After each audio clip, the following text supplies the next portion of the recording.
The team or subject matter that you're hearing about when you're texting people, calling people, chit-chatting with people, scouts, front office, GM, coaches, whomever.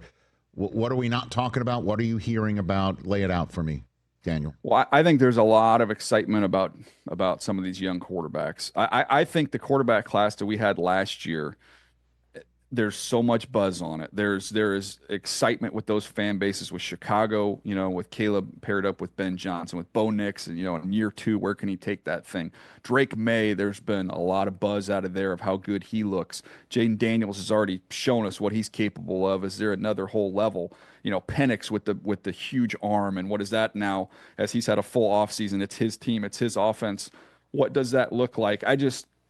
I can't remember a time where we had guys in one class, this many quarterbacks that have generated this much buzz and excitement, and I'm excited to see what the sophomore year looks like. Well, you left out J.J. McCarthy, and then J.J. Yeah, well, that's another big one, right? I mean, and that's the one guy that we haven't seen yet. Yeah, and that, to me, that's the unknown.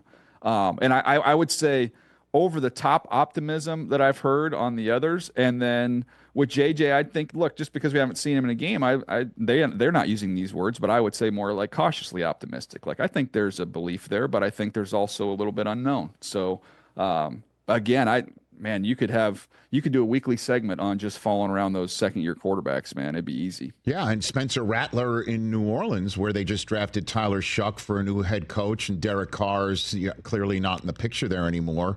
That's another one from last year's class that actually meshes with this year's.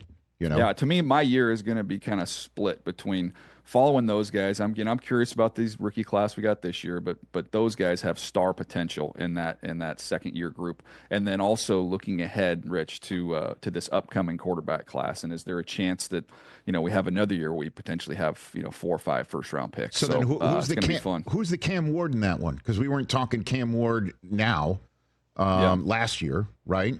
Who's the Cam Ward to look at in this year's Well, I mean, I feel like we've heard about him, but I mean, Lenore Sellers is one that teams have, done some homework on. I know our buddy Bruce Feldman just did a big piece on him on The Athletic. So he's at South Carolina, and he's just a big athletic, talented guy, who, if he continues to kind of climb that trend line here, there's real potential for him to go much higher than maybe people anticipate. Catch the Rich Eisen Show live weekdays from 12 to 3 p.m. Eastern on Roku Sports Channel in the U.S.